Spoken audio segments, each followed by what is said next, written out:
Saya mana nak mari sini, ikut kita mari sini. Namanya Air Kawah, letaknya di Tambun Campur, Ampel Cenek, Camat Narathibabad, SNO. Yuk dulu. Kita start perjalanan kita sana di Sejik Pandai sana. Ni Sejik Pandai macam ni sana. Lepas tu kita pergi kot nu. Pergi kot apa ni Cenek, pergi kot Golok, pergi kot Tabah kot nu. Boleh pergi belakang sana. Jadi mula-mula nak minta satu kali kepada Sasai mana tak ada tiktam lagi, minta lah tiktam Chong Mr. Kim. Tak lah hak tu semangat. Hak tu penting bagi kami sana.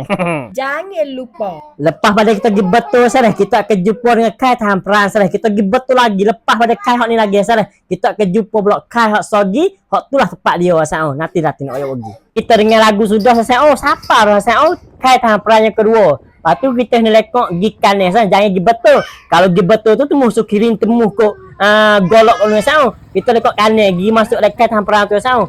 Tu lekok kanan kok ni. Lepas tu situ tu sana. Tempat getok gutuh. Depan tu sikit sana. Kita pergi lekok ni sana. Masuk kok ni sana. Jadi sini ni sana namanya Kampung Air Kawah sana. Kampung Air Kawah letak di Air Betel. Dalam Tambun Campur, Ampel Cenek, Camat Narathibabad sana. Kita pergi lagi. Pergi betul suk-suk. Siapa dengan suk jalan sana. Barulah jumpa tempat orang air ramah sana.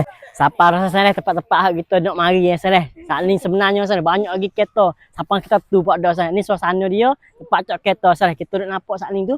Banyaklah sana hak tubik banyak dah.